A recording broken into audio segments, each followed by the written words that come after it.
की सीट पर लोजपा रामविलास चिराग पासवान की पार्टी की दावेदारी है। चूंकि हुलास पांडे पिछली बार दूसरे स्थान पर रहे थे, इस बार हुलास पांडे चुनाव वहां से लड़ना चाहते हैं।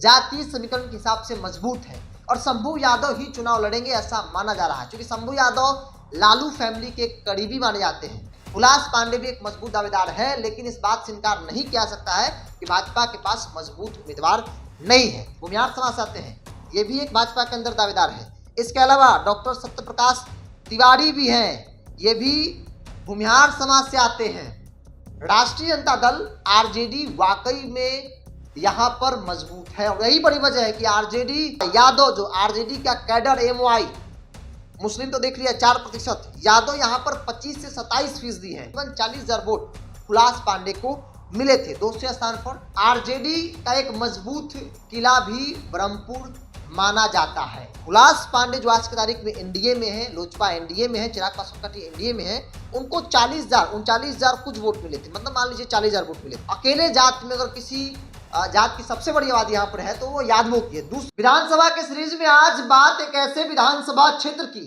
जहां की लड़ाई यादव बनाम भूमिहार के बीच, या फिर यूं कहें कि भूमिहार बनाम यादव के बीच होने की संभावना दिख रही है। आगे बातचीत करेंगे, लेकिन उससे पहले नमस्कार, द इंडिया टॉप देख रहे हैं, मैं हूं आपके साथ बिरजू सिंह।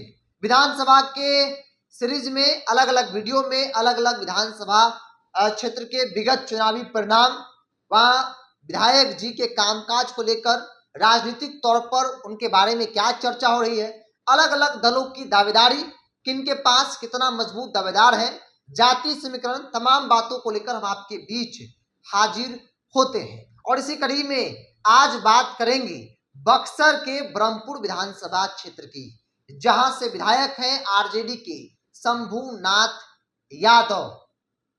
ब्रह्मपुर के विगत कई चुनाव परिणाम को अगर आप देखेंगे तो आरजेडी का एक मजबूत किला भी ब्रह्मपुर माना जाता है और आज की तारीख में आरजेडी के लिए अपने किले को बचाना एक बड़ी चुनौती के तौर पर देखा जा रहा है। ब्रह्मपुर में अब तक कुल 17 चुनाव हुए हैं और उन 17 चुनाव में कांग्रेस और आरजेडी का दबदबा जो है वो दिखा है। ब्रह्मपुर में पहला चुनाव 1952 में हुए, जहां कांग्रेस से ललन प्रसाद जो है वो चुनाव जीते। मतलब ललन प्रसाद ब्रह्मपुर के पहले विधायक थे। और ऐसे में आज की तारीख में ब्रह्मपुर को लेकर क्या चर्चा हो रही है, दावेदारी किन किन पार्टियों में कौन कौन लोग कर रहे हैं, जातीय समीकरण क्या कहता है, आरजेडी विधायक को लेकर किन बातों की चर्चा हो रही है, इन तमाम बातों को लेकर हम आपके बीच जो है वो हाजिर होते हैं। देखिए, शंभूनाथ यादव यहाँ से आरजेडी के विधायक हैं और आमतौर पर शंभूनाथ यादव को लेकर चर्चा है कि शंभूनाथ यादव को एक बार फिर से मौका मिल सकता है। आगे बात करेंगे, लेकिन उससे पहले ब्रह्मपुर के 2-3 चुनाव परिणामों को जरा उस पर भी गौर कर लेते हैं। देखिए, साल 2010, पिछले 3 चुनाव बैक जाते हैं तो साल 2010 में यहाँ से दिलमणि मिश्र जो है वो चुनाव जीती थी, भारतीय जनता पार्टी के टिकट पर चुनाव लड़ी। 46,196 वोट इनको जो है वो मिला था। राष्ट्रीय जनता दल के अजीत चौधरी 25,854 वोटों के साथ दूसरे स्थान पर रहे थे। इसके अलावा तीसरे स्थान पर ददन यादव, बिहार सरकार में पूर्व मंत्री, वो 13,900 आसपास जो है उनको वोट जो है वो मिला था। दिलमणि मिश्र जो है वो कैलाशपति मिश्र, भारतीय जनता पार्टी के भीष्म पितामह, जिन्होंने भारतीय जनता पार्टी को बिहार में स्थापित किया, उनकी पुत्र वधू हैं और वो यहाँ से साल 2010 में चुनाव लड़ी, चुनाव जीती। हालांकि 2015 में इनको भारतीय जनता पार्टी ने रिपीट नहीं किया। भाजपा ने अपने सिटिंग विधायक दिलमणि मिश्र का टिकट काट दिया और पार्टी के फैसलों से नाराज होकर दिलमणि मिश्र जो है वो पार्टी छोड़ देती है, जनता दल यू में चली जाती है। और तब नीतीश कुमार ने राज्य महिला आयोग का सदस्य भी जो है वो बनवाया था और आज की तारीख में दिलमणि मिश्र जो है वो भारतीय जनता पार्टी में घर वापसी कर चुकी है। तो ये 2010 का है। 2015 की बात कर ली जाए, 2015 में शंभूनाथ यादव आरजेडी के टिकट पर चुनाव लड़े और 94,079 वोट इनको मिले थे। 2015 में नीतीश कुमार महागठबंधन के साथ थे। दूसरे नंबर पर विवेक ठाकुर, भारतीय जनता पार्टी 63,303 वोटों के साथ विवेक ठाकुर जो है तीसरे स्थान पर रहे थे। इसके अलावा अजीत चौधरी जो 2010 में आरजेडी की टिकट पर लड़े थे, जो कि 2015 में उनको टिकट नहीं मिला, शंभू यादव को टिकट मिला, तो ये बहुजन समाज पार्टी बीएसपी से चुनाव लड़ गए और तकरीबन 6000 वोट जो है इनको आया था। अब बात कर लेते हैं 2020 की। 2020 में राष्ट्रीय जनता दल ने अपनी सिटिंग विधायक शंभू यादव को रिपीट कर दिया। शंभू यादव को 90,176 वोट मिले थे। इसके अलावा दूसरे स्थान पर हुलास पांडे, चूंकि एलजेपी चिराग पासवान की पार्टी अलग चुनाव लड़ी थी, एनडीए से अलग चुनाव लड़ी थी और एलजेपी यहां पर चुनाव लड़ी थी और तकरीबन 40,000 वोट हुलास पांडे को मिले थे। दूसरे स्थान पर अकेले होने के बावजूद भी उनकी पार्टी हुलास पांडे जो है वो 40,000 वोट ब्रह्मपुर में लाने में कामयाब जो है वो हो जाते हैं। इसके अलावा एनडीए के अंदर वीआईपी को सीट गई थी। वीआईपी में जयराज चौधरी को मैदान में उतारा और 30,482 वोट जो है वीआईपी को मिला था। बड़ी बात यह है कि हुलास पांडे जो आज की तारीख में एनडीए में है, लोजपा एनडीए में है, चिराग पासवान पार्टी एनडीए में है, उनको 39,000 कुछ वोट मिले थे, मतलब मान लीजिए 40,000 वोट मिले थे और वीआईपी को 30,000 वोट मिले थे। वीआईपी मुकेश सैनी की पार्टी वीआईपी को 30,482 वोट मिले थे और जो शंभूनाथ यादव आरजेडी के, उनको 90,000 प्लस वोट मिले थे। आज की तारीख में अगर वीआईपी और हुलास पांडे एलजेपी को जोड़ दिया जाए तो तकरीबन 40 और 30 70,000 के आसपास वोट मिल रहा है।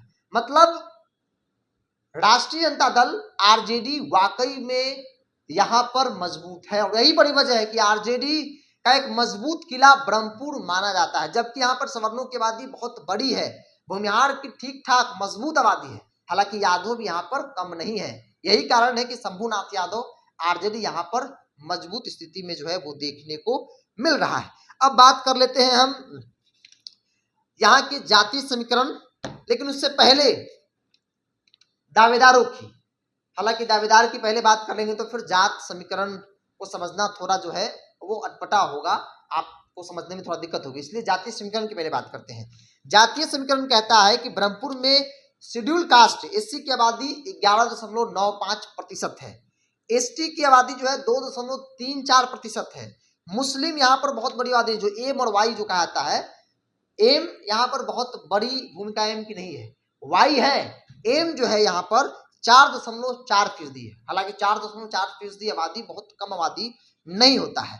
इसके अलावा यादव जो आरजेडी का कैडर एम वाई, मुस्लिम तो देख लिया 4%, यादव यहाँ पर 25 से 27% है, मतलब यादवों की आबादी बड़ी है। इसके अलावा अकेले जात में अगर किसी जात की सबसे बड़ी आबादी यहाँ पर है तो वो यादवों की है। दूसरे स्थान पर यहाँ पर भूमिहार है, तकरीबन 20% यहाँ पर भूमिहारों की आबादी है। राजपूत 8 से 9% है, ब्राह्मण 8 से 10% है, मतलब सामान्य वर्ग जो राजपूत ब्राह्मण भूमिहारों की अगर कुल आबादी को अगर इकट्ठा कर लेंगे आप तो यहाँ पर 35-36% आबादी जो है यहाँ पर राजपूत ब्राह्मण भूमिहारों की है। इसके अलावा वैश्य बैनिया की आबादी यहाँ पर 4.5% है, मल्लाह 5-6% के आसपास है, मल्लाह अति पिछड़ा जो अलग अलग छोटी छोटी जातियां हैं वहां पर, उनकी आबादी भी यहाँ पर कम नहीं है, ठीक ठाक आबादी जो है मानी जाती है। इसके अलावा कोयरी कुर्मी 5 से 6% है, नीतीश कुमार की पार्टी लव कुश यहाँ पर 5-6% के आसपास जो है वो आबादी है। आज की तारीख में राष्ट्रीय जनता दल के लिए एक चर्चा है कि भाई राष्ट्रीय जनता दल के लिए किला बचाना थोड़ा मुश्किल है। हालांकि कई राजनीतिक पंडित का ऐसा मानना है कि आरजेडी मौजूदा परिस्थिति के हिसाब से ब्रह्मपुर में मजबूत है, जातीय समीकरण के हिसाब से मजबूत है और शंभू यादव ही चुनाव लड़ेंगे ऐसा माना जा रहा है, क्योंकि शंभू यादव लालू फैमिली के करीबी माने जाते हैं। अगर सर्वे के आधार पर टिकट बंटवारा हुआ महागठबंधन के अंदर में, आरजेडी टिकट बांटी तो शंभू यादव का टिकट कट सकता है। लेकिन अगर दूसरे रास्ते से हुआ, जैसा कहा जा रहा है कि वफादार हैं, लालू फैमिली के प्रति समर्पित है, तो इन मामलों में उनको टिकट जो है वो मिल सकता है। और पिछली बार ठीक ठाक अधिक मतलब ठीक ठाक वोटों से चुनाव जो है वो जीते थे, क्योंकि 40,000 वोट जो है हुलास पांडे दूसरे स्थान पर रहे थे और इनको 90,000 वोट मिला, मतलब 50,000 से अधिक वोटों से चुनाव जो है शंभू यादव आरजेडी ब्रह्मपुर में चुनाव जीती थी। तो कई मायनों में आरजेडी के लिए सीट काफी सेफ माना जा रहा है। और एक चर्चा शंभू यादव को लेकर यह भी है कि शंभू यादव कभी बिहार पुलिस का एक सिपाही हुआ करते थे, लालू फैमिली की सुरक्षा में थे और इनको टिकट जो है मिल गया, सुभाष यादव साधु यादव की पैरवी से इनको टिकट मिल गया था और अचानक से इनको चुनाव लड़ने के लिए भेज दिया गया था। तब वो एक मामूली आदमी थे, चुनाव लड़े, चुनाव जीत गया। आज की तारीख में मजबूत जो है वो एक मजबूत नेता के तौर पर इनके नाम की चर्चा जो है होती है। अब बात कर लेते हैं एनडीए के अंदर क्या स्थिति है। एनडीए के अंदर कौन लड़ेगा, क्योंकि ये सीट भारतीय जनता पार्टी की सीट रही है। पिछली बार वीआईपी लड़ी, हालांकि वीआईपी अब मुकेश सहनी की पार्टी आरजेडी के साथ है, तो ऐसे में वीआईपी की सीट पर भारतीय जनता पार्टी की दावेदारी है, चूंकि भाजपा की ये सीट जो है शुरुआती दौर से रही है। राजनीतिक पंडित इस बात को मानते हैं कि भारतीय जनता पार्टी इस सीट को छोड़ देगी, ऐसा संभव नहीं दिख रहा है, क्योंकि इस सीट पर लोजपा रामविलास है, चिराग पासवान की पार्टी की दावेदारी है। चूंकि हुलास पांडे पिछली बार दूसरे स्थान पर रहे थे, इस बार हुलास पांडे चुनाव वहां से लड़ना चाहते हैं, लेकिन चुनाव तभी लड़ेंगे जब भारतीय जनता पार्टी सीट छोड़ेगी। भाजपा के अंदर भी कई मजबूत दावेदार इस ब्रह्मपुर में है। हुलास पांडे भी एक मजबूत दावेदार है, लेकिन इस बात से इनकार नहीं किया सकता है कि भाजपा के पास मजबूत उम्मीदवार नहीं है। भाजपा के पास प्रदीप राय है, भूमिहार समाज से आते हैं, ये भी एक मजबूत दावेदार है, बड़े उद्योगपति हैं, बड़े पैसे वाले हैं और पॉलिटिकली राजनीतिक तौर पर भाजपा नेताओं के बीच इनकी पकड़, प्रदीप राय की पकड़ अच्छी मानी जाती है। तो एक प्रदीप राय के नाम की चर्चा हो रही है कि भारतीय जनता पार्टी वहां पर चुनाव लड़ेगी, तो प्रदीप राय पर भी दाव लगा सकती है। प्रदीप राय भी पूरी युद्ध स्तर पर तैयारी में लगे हुए हैं और बड़ी बात है कि प्रदीप राय की भाजपा के बड़े नेताओं में इनकी अच्छी पकड़ जो है वो मानी जाती है। इसके अलावा सत्येंद्र कुमार भी हैं, भूमिहार समाज से आते हैं, ये भी एक भाजपा के अंदर दावेदार है। इसके अलावा डॉक्टर सत्यप्रकाश तिवारी भी हैं, ये भी भूमिहार समाज से आते हैं और भाजपा के अंदर एक मजबूत दावेदार के नाम में इनका भी नाम है। और इन सब के अलावा दिलमणि मिश्र, पुत्रवधू कैलाश मिश्र, जो यहाँ से विधायक भी रही है भाजपा की, वो भी एक दावेदार के तौर पर जो है वो देखी जा रही है। भाई उस क्षेत्र में उनके कैलाश पत्र मिश्र जो है वो एक छोटा मोटा नाम तो है नहीं, तो एक नाम भी बड़ा है और पुत्रवधू है, तो जाहिर तौर पर राजनीतिक तौर पर इसका फायदा भी उनको मिलता रहा है और आगे भी मिलने की संभावना दिख रही है। तो एक नाम ये भी है। प्रदीप राय के नाम की चर्चा अधिक हो रही है। प्रदीप राय कई मायनों में मजबूत है, धनबल से मजबूत है और इसके अलावा जो है प्रदीप राय भाजपा के बड़े बड़े नेताओं में उनकी अच्छी पकड़ मानी जाती है। तो एक नाम प्रदीप राय के नाम की चर्चा भी मजबूत नेताओं में, मजबूत दावेदार में हो रही है। इसके अलावा एलजेपी आ चुकी है एनडीए के अंदर। इस सीट पर जेडीयू की बहुत मजबूत दावेदारी नहीं है, या तो भाजपा या तो लोजपा रामविलास। लोजपा रामविलास से पिछली बार हुलास पांडे लड़े थे, इस बार भी हुलास पांडे नंबर में है, लेकिन भाजपा छोड़ेगी तब। एलजेपीआर की दावेदारी है, चूंकि एलजेपीआर पिछली बार दूसरे स्थान पर एलजेपी जो है वो रही, तकरीबन 40,000 वोट मिला था।